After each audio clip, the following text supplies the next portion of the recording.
देखिए, ये जो है बहाउद्दीन है। बलबन का वास्तव में नाम बहाउद्दीन है।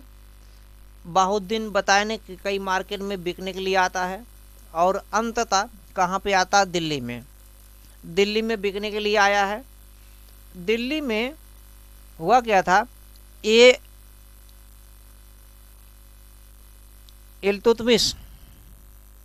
इल्तुतमिश जो है अपने गुजरात अभियान के दौरान 1233 ईस्वी में लौट रहे थे।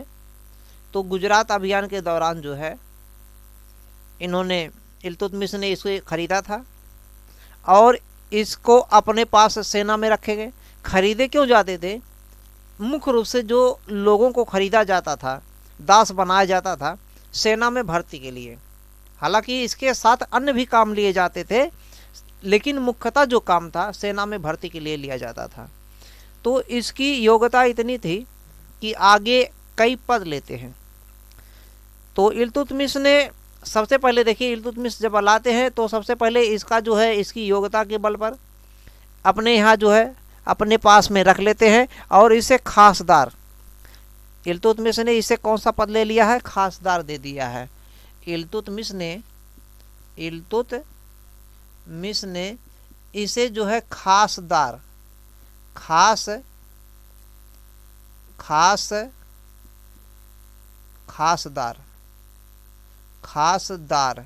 पद दे दिया।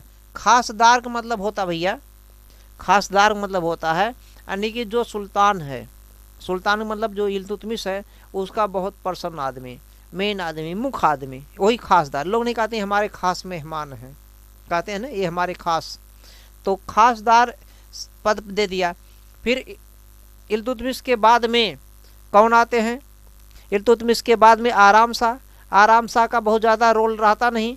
फिर उसके बाद आती हैं रजिया सुल्तान। रजिया जब सुल्तान आती हैं तो इनके समय भी पद लेते हैं। आमिर ए शिकार के पद पर जाते हैं।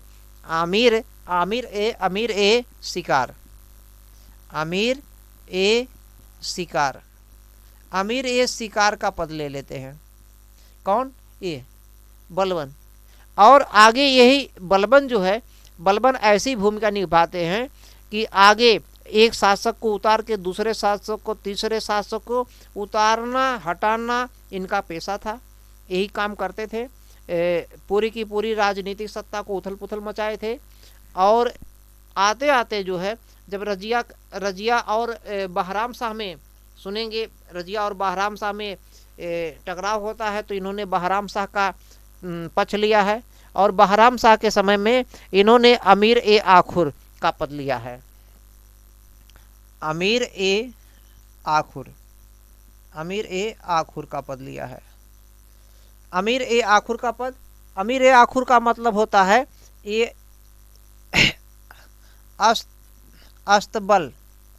अस्तबल का प्रमुख होता। अस्तबल का मतलब जो जहाँ पे घोड़े रहते हैं, सेनाओं के घोड़े, उनका देख रेख करने का जो मुखिया होता है, जो प्रमुख होता है, वो यही था। अमीर ए आखुर यानी अस्तबल का प्रमुख बनाया गया था। और इसका मतलब स्पष्ट होता है ये वही बलबन है जो पहले एक मंगोलों ने पकड़ा और इसको गुलाम बनाया, कई मार्केटों में बेचा और कई बाजारों में बिकते बिकते अंत में जो है इल्तुतमिश ने खरीदा और इल्तुतमिश ने इसको खासदार पद, उसके बाद रजिया के समय अमीर ए शिकार का पद, उसके बाद रजिया के प्रतिद्वंदी को बैठा करके, बहराम शाह को बैठा करके अमीर ए आखुर का पद। इसके साथ आते आते अंत में क्या नाम इनका, नसरुद्दीन महमूद को गद्दी पर बैठाते हैं। नसरुद्दीन महमूद को गद्दी पर बैठाने के बाद में नसरुद्दीन महमूद ने इन्हें जो है, इनको जो है उल्लूग खां की उपाधि दिया। किसकी उपाधि दिया है? उल्लूग खां। तो इसको हटा दिया जाए। यहाँ तक क्लियर हो गया। उल्लूग खां की उपाधि देते हैं। किसकी उपाधि? उल्लूग खां। तो उल्लूग खां जो है उपाधि पा जाते हैं। उल्लूग खां जब उपाधि पा जाते हैं, किसने उपाधि दिया है? नसरुद्दीन महमूद।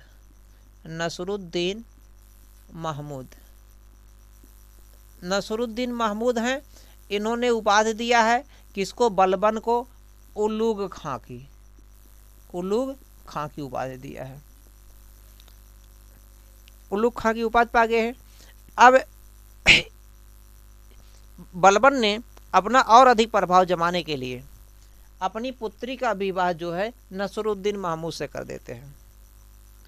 पूरा का पूरा प्रभाव बलबन के हाथ में आ जाता है और अंततः जो है ऐसा इतिहासकार मानते हैं, ज़्यादा से ज़्यादा इतिहासकार मानते हैं, कुछ नहीं मानते हैं, लेकिन अधिकांशतः मानते हैं कि नसरुद्दीन महमूद को इस बलबन ने विष देकर मार दिया या विष देकर मरवा दिया, बात एक ही है।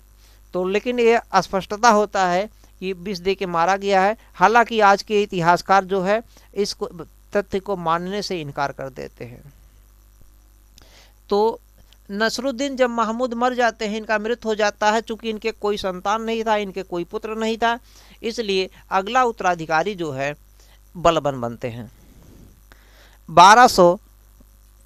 1265 में या 66 में कहिए, कहीं किताब में 1265 लिखा है, कहीं 66 लिखा है, यह स्पष्टता नहीं है और ना ये पूछा जाएगा 1265 लिखिए या 66 लिखिए, पूछा नहीं जाएगा कितना है, लेकिन फिर भी जानिए इतने के लगभग में इनकी मृत्यु के बाद में बलबन गद्दी पर बैठते हैं और नाम ले लेते हैं गियासुद्दीन बलबन। अभी तो नाम था इनका बहाउद्दीन, वास्तव में नाम था, लेकिन अब नाम क्या हो गया है, गियासुद्दीन बलबन, और इन्हीं को उलूग खां कहा गया है। और इन्हीं उलूग खां का सर्वाधिक चर्चा किसने किया है, जियाउद्दीन बरनी ने। जियाउद्दीन बरनी, जियाउद्दीन बरनी जो है ये कौन है, ये इतिहासकार हैं, प्रसिद्ध इतिहासकार हैं जियाउद्दीन बरनी। इन्हीं की पुस्तक है तारीख ए फिरोज शाही, इन्होंने ही लिखा है तारीख ए फिरोज शाही, तारीख ए फिरोज शाही प्रसिद्ध पुस्तक है, एक दो बार नहीं कई बार पूछा गया है। तारीख ए फिरोज शाही किसने लिखा है, तो जियाउद्दीन बरनी, यानी कि बरनी साहब ने लिखा है। क्या लिखा है, तारीख ए फिरोज शाही। और इसमें जो वर्णन किया गया है इस पुस्तक में 1239 ईस्वी से लेकर 1359 ईस्वी तक का वर्णन है। 1239 से लेकर 1359 ईस्वी, इसका मतलब इसमें जो है इस पुस्तक में 9 शासकों का उल्लेख है, 9 शासकों का उल्लेख है। 9 शासकों में से शुरू कहाँ से होता है, बलबन से। कहानी इस पुस्तक में जो है बलबन से शुरू होता है और कहाँ तक चलता है, यानी कि फिरोज शाह तुगलक तक। फिरोज शाह तुगलक तक इसके बारे में कहानी का उल्लेख किया गया है, बताया गया है। और ये ऐसी पुस्तक है जो इसके पहले मिनहाज उस सिराज महोदय ने, मिनहाज उस सिराज ने पुस्तक लिखा है तबकात नासरी, जिसमें बलबन तक की कहानी है। इल्तुतमिश से लेकर के बलबन तक कहानी उसमें था। तबकात नासरी में मिनहाज उस सिराज की पुस्तक थी। और मिनहाज उस सिराज ने जहाँ पुस्तक को इंड किया है, जहाँ पर रखा है, जहाँ पर छोड़ा है, उसी के बाद से ठीक इन्होंने जियाउद्दीन बरनी महोदय ने तारीख ए फिरोज शाही में मध्यकालीन इतिहास के शासकों के बारे में विधिवत चर्चा किया है। इससे स्पष्ट होता है कि बलबन के बारे में विस्तृत जानकारी का एकमात्र स्रोत या कहिए मुख्य रूप से स्रोत जियाउद्दीन बरनी की पुस्तक तारीख ए फिरोज शाही से मिलता है। तो अब यहाँ से हम चर्चा करेंगे बलबन के बारे में। बलबन के बारे में जानकारी जो है तारीख ए फिरोज शाही से मिलता है, जियाउद्दीन बरनी की पुस्तक है। यहाँ तक समझ में आ गया। अब बलबन देखिए, जब इनके बलबन के ही दामाद हैं नसरुद्दीन महमूद, बलबन ने अपना प्रभाव जमाने के लिए नसरुद्दीन महमूद पर जो है अपना प्रभाव जमाने के लिए जो है कार्य किए हैं। इनको ऐसा माना गया कि इनको मार दिए हैं। अब इसी पर हम एक बार आपको दिखा देते हैं इसके डाटा क्या हैं, इस डाटा को दिखा देते हैं।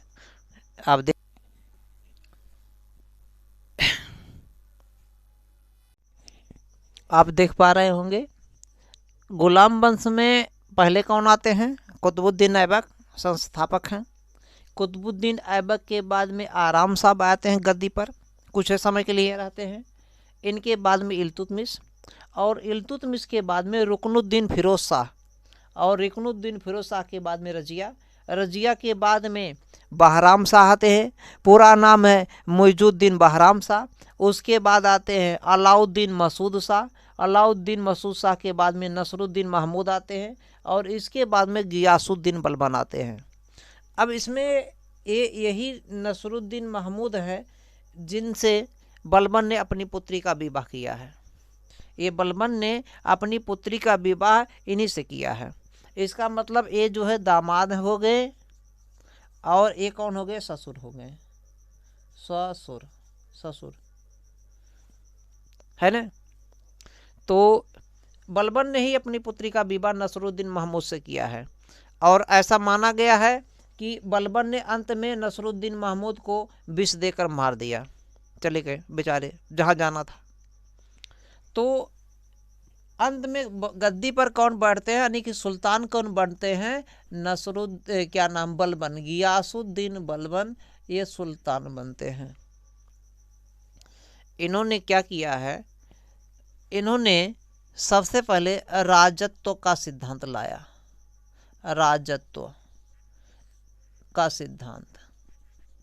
राजत्व का सिद्धांत हम पढ़ेंगे अगले टॉपिक में कि बलबन का राजत्व का सिद्धांत क्या है, बलबन का राजत्व का सिद्धांत क्या है।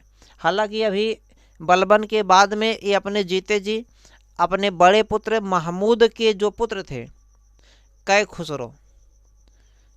खुसरो, महमूद के पुत्र, इनका बड़ा पुत्र था महमूद, उसके पुत्र का नाम था कै खुसरो, उसको अपना जीते जी उत्तराधिकारी चुन लिए थे, नियुक्त कर दिए थे। लेकिन दिल्ली के कोतवाल जो थे, उन्होंने कूटनीतिक चाल से कै खुसरो को दूसरी जगह भेजकर इनका जो दूसरा पुत्र था, दूसरा पुत्र बुगरा खां, बुगरा खां के जो पुत्र हैं कैकुवाद को दिल्ली का सुल्तान बना दिया। क्योंकि उस समय कैकुवाद की आयु जो है 17 से 18 वर्ष मात्र था, वो आयोग था, और उसका देखभाल जो है, यानी कि शासन की बागडोर जो है, दिल्ली के जो सुल्तान ने षड्यंत्र रचा था, उनके दामाद ने सब देखा। तो आगे पढ़ेंगे, इसको हम थोड़ा सा समझेंगे बलबन का राजत्व का सिद्धांत क्या है।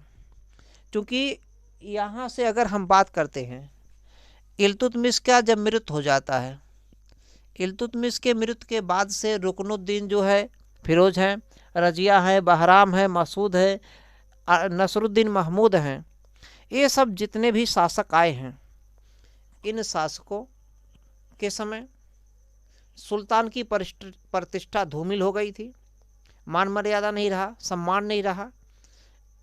सब चूंकि एक के बाद एक आए हैं, और इन सब पर प्रभाव जो है चालीसा दल के लोगों ने ही चलाया है, और उन्हीं चालीसा दल के लोगों में मेन जो भूमिका निभा रहे थे वो बलबन थे, वो खुद उसी में थे। तो इनके प्रभाव धूमिल हो गए थे, इसलिए जब बलबन गद्दी पर बैठते हैं, ये उस बात को जान रहे थे कि इस चालीसा दल की वजह से ऐसा हो रहा है। हालांकि चालीसा दल में बहुत से लोगों का मृत्यु हो गया था, फिर भी जो लोग थे उनको समाप्त करना चाहते थे। तो चालीसा दल के सदस्यों को समाप्त करने के लिए एक एक करके जो है उन्हीं के समकक्ष दूसरे पद का सृजन कर दिया गया, और सृजन करके जो है बलबन ने एक एक करके सबको समाप्त कर दिया। किसी को कोड़े से पिटवा दिया, किसी को सार्वजनिक कोड़े से पिटवाया, किसी को मृत्यु दंड दिया, किसी को मार करके जो फाटक पे टंगवा दिया, यानी कि अनेक प्रकार से आतंक का माहौल जनता में दिखा करके जो है, और लोगों को मार करके जो है पूरा का जो है चालीसा दल के लोगों का दमन कर दिया गया, समाप्त कर दिया। किसने किया? बलबन ने। और ऐसा क्यों किया? ताकि जनता में, जनसमूह में एक हमारे प्रति जो है लोगों को भय व्याप्त हो, और सम्मान के नज़रिए से देखें। ये जो बलबन हैं, इन्होंने जिल्ले इलाही या जिल्ले अल्लाह की उपाधि कही है, जिल्ले अल्लाह की उपाधि धारण किया था। जिल्ले अल्लाह, जिल्ले अल्लाह की उपाधि। तो जिल्ले अल्लाह की उपाधि देखे थे, तो इसका मतलब क्या होता है, ईश्वर का प्रतिबिंब। तो बलबन ने इस ईश्वर के प्रतिबिंब के तहत जो है, यानी कि जिल्ले अल्लाह के तहत जो है और भी उपाधियाँ ली। इनका मानना था, कहना था, लोग बताते थे कि अल्लाह ने हमको जो है शासन करने की शक्ति दिया है और हमारी तुलना में कोई जनता नहीं है, इसलिए कोई हमसे तुलना न करे। यही इतना नहीं, ये नीच आदमी से, नीच जाति से बात करने पसंद नहीं करते थे। यहाँ तक कि एक व्यापारी जो सब कुछ अपना देने के लिए बलबन को तैयार था, नीच जाति के होने की वजह से बलबन ने उससे बात तक नहीं किया, मिले तक नहीं, बात करने की बात छोड़ दीजिए। तो बलबन एक निरंकुश शासक था, निरंकुश शासन लाना चाहते थे और लाए भी। यही राजतंत्र था, यही जो है राजत्व का सिद्धांत था कि निरंकुश शासक, यानी कि ज़्यादा से ज़्यादा लोगों को भय दिखाना, ढोंग आडंबर कुल मिलाकर के राजशाही सत्ता जो है हासिल करना, यानी कि तड़क भड़क एक सुल्तान में, एक शासक में जो तड़क भड़क अपना खुद जो है बढ़िया से बढ़िया ड्रेस में, पोशाक में, गहनों के साथ या जो भी पोशाक में रहता था सब पहन के आते थे। और जो दरबार में आते थे उनके लिए भी एक ड्रेस लगा दिया था, अनिवार्य कर दिया था। बिना ड्रेस के, बिना उस पोशाक के कोई आ नहीं सकते थे कहाँ पर, दरबार में। और यही इतना नहीं, दरबारियों को किसी को हंसने की, यहाँ तक मुस्कुराने तक की अनुमति नहीं था। इस तरीके का शासन व्यवस्था था। यहाँ तक कि ये बलबन जो है किसी आदमी से, दरबारी में किसी भी आदमी से बात नहीं करते थे। सिर्फ किससे बात करते थे, छूट उसी को था, केवल ओजीर को, ओजीर आजम। जो ओजीर हैं, यानी कि ओजीर का मतलब प्रधानमंत्री होता है। तो प्रधानमंत्री जो इनका रहता था, केवल प्रधानमंत्री से बात करते थे, तो बाकी किसी से नहीं। इस तरीके से पूरे साम्राज्य में एक डर का माहौल पैदा कर दिया, एक आतंक का। और ऐसा शासन व्यवस्था उस समय के दरमियान ठीक ही था, क्योंकि ज़्यादा से ज़्यादा शासक का यही रोल भी होता है, ज़्यादा से ज़्यादा जो है शासन करने की शक्ति हो। और यही इतना नहीं, शासन करने के लिए इन्होंने सेना का भी नियुक्त किया। सेना को पहली बार नियमित किया।